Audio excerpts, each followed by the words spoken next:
శ్రీమాత్రే నమ. ఈ వీడియోలో మనం ఏప్రిల్ 1వ తారీఖు నుంచి 24 ఏప్రిల్ మధ్యకాలంలో శుక్రగ్రహం మీనరాశిలోకి ప్రవేశించడం జరుగుతుంది. అంటే శుక్రుడు తన ఉచ్చ రాశిలోకి ప్రవేశించడం జరుగుతుంది. సో ఈ కారణం వల్ల ముఖ్యంగా స్త్రీ జాతకంలో అలాగే మగవారి జాతకంలో కూడా శుక్రుడు ఉన్నటువంటి స్థాయిని బట్టి, శుక్రుడి యొక్క బలాన్ని బట్టి జాతకుడు జీవితంలో ఏ విధంగా సుఖాల్ని సౌకర్యాల్ని అనుభవించగలడు. Hi, my name is Gautam and I actually stay in Markajgir itself. I had this back pain. It's been 1.5 years. I have tried many treatments like chiropathy, oil massage, physiotherapy especially, but it didn't work out as much like what I expected.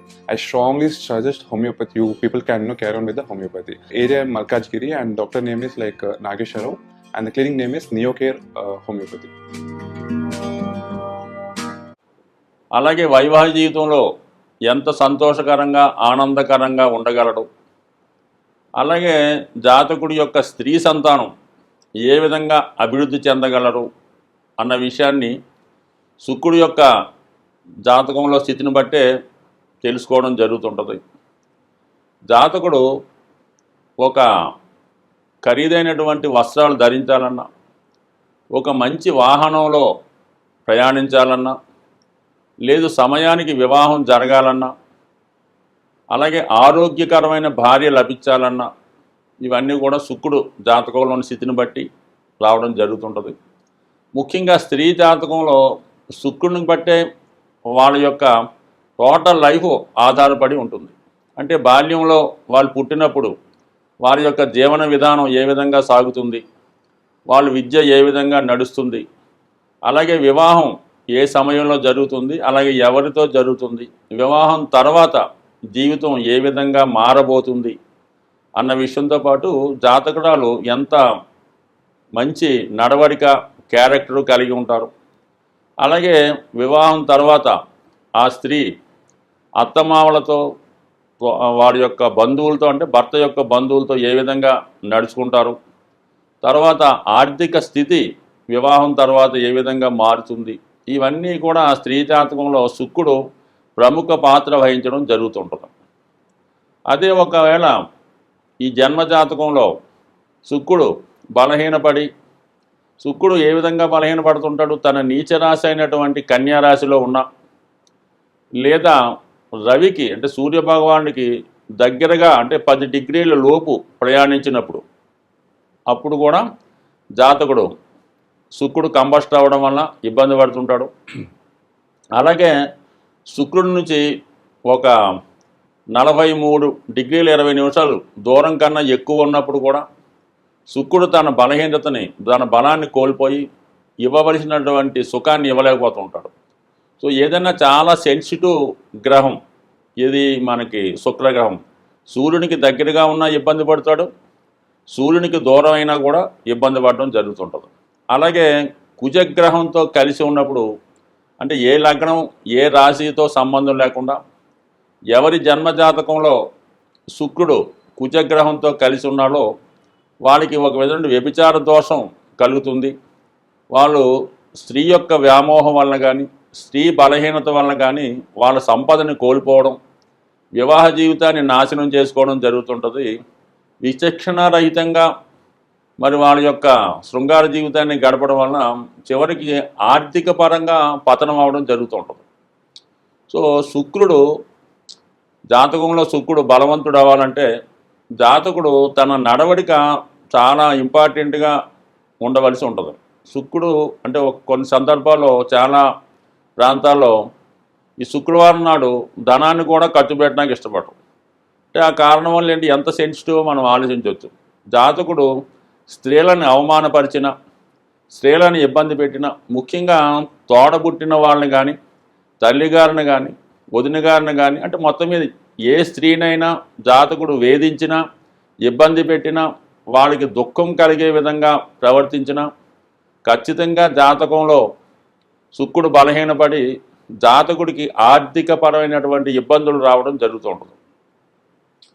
అదే మరి శుక్రుడు పాపగ్రహాలైనటువంటి రాహుతో కలిసి ఉన్నప్పుడు మరి జాతకుడికి మరి సరైనటువంటి ఆరోగ్యం లేనటువంటి భార్య రావడం, ఆ కారణం వల్ల జాతకుడు వ్యసనపరుడై తన ధనాన్ని ఇతరుల స్త్రీల కొరకు వ్యామోహం కొరకు ఖర్చు పెట్టి నష్టపోవడం జరుగుతూ ఉంటుంది.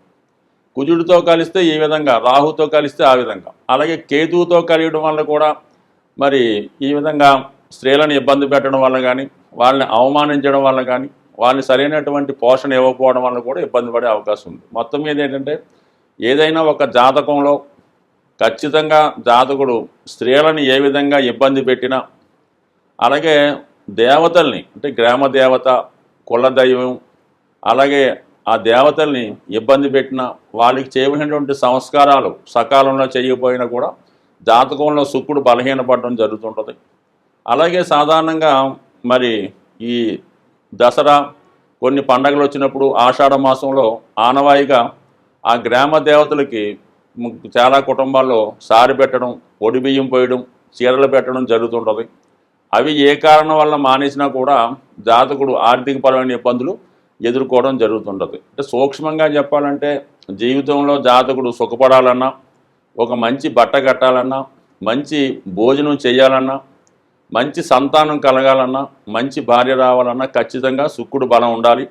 శుక్రుడు బలం లేకపోయినా శుక్రుడు బలం కోసం జాతకుడు ఈ ఇందాక చెప్పినటువంటి కార్యక్రమాలు నియమంగా తూచా తప్పకుండా పాటించడం వల్ల తను ఉన్న ఇబ్బందుల నుంచి ఖచ్చితంగా బయటపడే అవకాశం ఉంటుంది. కాబట్టి ప్రతి ఒక్కరు కూడా మరి శుక్రుని యొక్క అనుగ్రహం కోసం ఎక్కువగా లక్ష్మీ అమ్మవారి ఆరాధన, లేదంటే ఏ స్త్రీ దేవత ఆరాధన కూడా చేసుకోవచ్చు, కానీ లక్ష్మి అన్నది మెయిన్గా ఆరాధన చేసుకోవడం వల్ల, అలాగే వాళ్ళ యొక్క కులదైవాన్ని పూజించడం, అలాగే కొంతమంది వారసత్వంగా వాళ్ళ కుటుంబంలో ఎవరైనా ఏదో కారణం వల్ల వివాహం జరగకుండా కన్యగా ఉండగా మరణించిన అటువంటి వారికి కూడా తగు విధమైనటువంటి కార్యక్రమాలు, పూజా కార్యక్రమాలు చేయడం, వాళ్ళని దేవతల్లో కలపడం లాంటివి ఉంటాయి. అలాగే పితృదేవతల్లో కూడా ఆరాధించడం వల్ల శుక్రుడు బలవంతుడై జాతకుడికి మంచి స్థితి, మంచి ఆరోగ్యం, మంచి భార్య ఇచ్చే అవకాశం ఉంటుంది. స్వస్తి.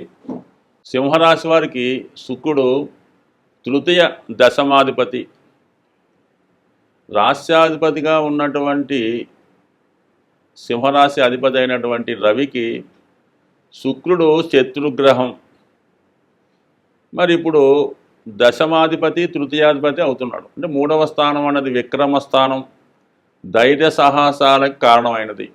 మరి జాతకంలో శుక్రుడు ఎంత బలంగా ఉంటే, గోచారీత్యా శుక్రుడు ఎంత బలంగా ఉంటే జాతకుడు అంత ధైర్యంగా ముందుకు వెళ్ళగలడు. అలాగే దశమస్థానం, ఇంకా దశమస్థానం అన్నది జీవితంలో జాతకుడు ఎటువంటి కర్మ చేస్తాడు, తన జీవనోపాధి ఏ విధంగా సాగుతుంది, అలాగే తన దైనందిన జీవితంలో డబ్బులు ఏ విధంగా సంపాదిస్తాడు అన్న విషయాన్ని మనకి దశమ భావం చెప్తూ ఉంటుంది.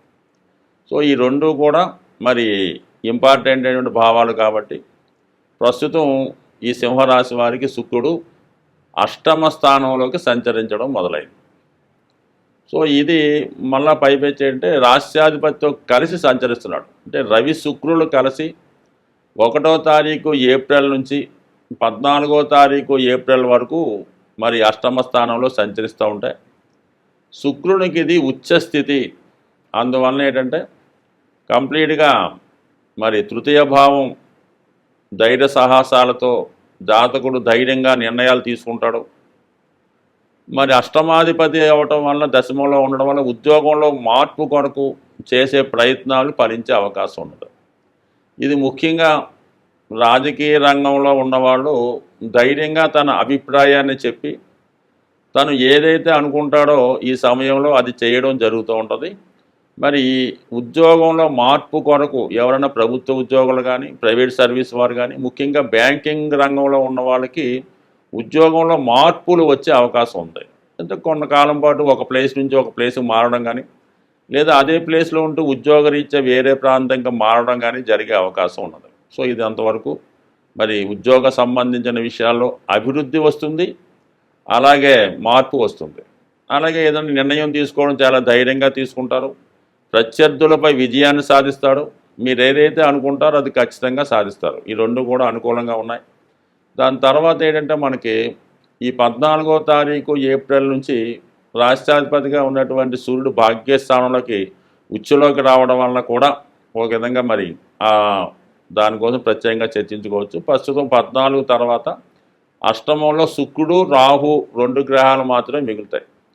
సో ఈ కారణం వలన జాతకుడు ఎప్పుడో చేసినటువంటి పొరపాట్లు లేదంటే ఏదన్నా ఒక నిందల్లాంటివి ఈ సమయంలో మిమ్మల్ని అన్పాపులర్ చేసే ప్రయత్నం జరిగే అవకాశం ఉంది. అంటే మీరు అధికారై ఉన్న ఒక పాలిటిక్స్లో ఉన్న మీ మీద బురద జల్లే ప్రయత్నం చేస్తూ మిమ్మల్ని అన్పాపులర్ చేసే అవకాశం ఉన్నది. అంటే ఈ సమయంలో మీరు చేయని తప్పుకి కొంతవరకు అపకీర్తి వచ్చే అవకాశం ఉంది. కాబట్టి సాధ్యమైనంత వరకు మరి జాగ్రత్తగా వ్యవహరించడం అన్నది ఒక ఇండికేషన్గా చెప్పడం జరుగుతుంది. ఏదైనా నింద అన్నది మనం ఎంత జాగ్రత్తగా ఉన్నా నింద వస్తూ ఉంటుంది.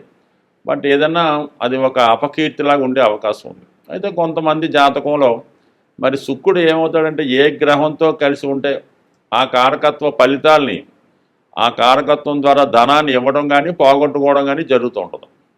మరి శుక్రుడు రాహుతో కలిసి ఉండడం వల్ల ఇప్పుడు ఏంటంటే సినిమా రంగంలో ఉన్న వాళ్ళకి సాఫ్ట్వేర్ రంగంలో ఉన్న వాళ్ళకి వ్యక్తిగతంగా మంచి అభివృద్ధి వాళ్ళ యొక్క విద్వత్తుకి తెలివితేటలకి తగిన గుర్తింపు రావడం జరుగుతుంది. అదే రాజకీయ రంగంలో ఉన్నారంటే ఏదో ఒక అపకీర్తి అపనింద మీ మీద వచ్చే అవకాశం ఉన్నది. అంటే ఇది ఏదన్నా మొత్తం మీద గిట్టని వాళ్ళు ఇటువంటి ఇబ్బందులు పెట్టే సూచనలు కూడా ఉన్నాయి. సో అలాగే కొంతమందికి అయితే ఆలోచన విధానంలో కూడా జీవితాన్ని ఏదో విలాసవంతంగా సౌకర్యంగా అనిపిద్దామని రహస్యంగా కొన్ని కార్యక్రమాలు చేస్తూ ఉంటారు. అటువంటివి ఈ సందర్భంలో మీరు రహస్యంగా దాచాలనుకున్నటువంటి అఫైర్స్ అవ్వచ్చు, సంబంధాలు అవ్వచ్చు, స్నేహాలు అవ్వచ్చు, లేదంటే ఏదన్నా ఒక అలవాటు కూడా అవ్వచ్చు. అది ఈ సమయంలో బయటపడడం వల్ల మీ యొక్క మంచి నేమ్కి బ్యాడ్ నేమ్ కూడా రావచ్చు. సో ఏదైనా మొత్తం మీద అష్టమం అనేది కొద్దిగా అవమానాన్ని ఇస్తుంటుంది, ఆకస్మిక లాభాన్ని ఇస్తూ ఉంటుంది. ఇది ముఖ్యంగా ఎవరికి బాగుంటుందంటే ఎవరైతే వ్యాపార రంగంలో ఉన్నారో వాళ్ళు ఏదన్నా పెద్ద మొత్తంలో రుణ ప్రయత్నం చేస్తుంటే ఈ సమయంలో వారికి 100% పెద్ద మొత్తంలో రుణ ప్రయత్నం వచ్చే అవకాశం ఉంది. అలాగే విదేశ మిత్రుల సహకారం కూడా అనుకోకుండా వచ్చే అవకాశం ఉన్నది. సో ఏదైనా అష్టమంలో ఉన్నటువంటి గ్రహం ఉద్యోగ సంబంధించిన విషయాలు తప్పించి అంటే ఉద్యోగంలో ఉన్నటువంటి వాటిని మానివేసి వ్యాపారం రంగంలోకి మారడానికి కూడా కొంతవరకు అష్టమ స్థానంలో ఉన్నటువంటి గ్రహాలు సహకరిస్తుంటాయి. అంటే ఏదైనా చేస్తున్న పనిని విడిచిపెట్టి కొత్త పనిలోకి మారడం కూడా జరుగుతూ ఉంటాయి. సో ఈ కారణం వల్ల మరి ముఖ్యంగా ఈ రాశిలో ఉన్నటువంటి వాళ్ళు ఎవరన్నా వ్యాపార రంగంలోకి మారాలన్నా రాజకీయ రంగంలోకి మారాలన్నా ఇది ఒక అనుకూలమైనటువంటి సమయం. అయితే ముందు ఇబ్బంది కలిగిన తర్వాత మంచి నేమ్ అండ్ ఫేము కీర్తి లభించే అవకాశం ఉంది. స్వస్తి.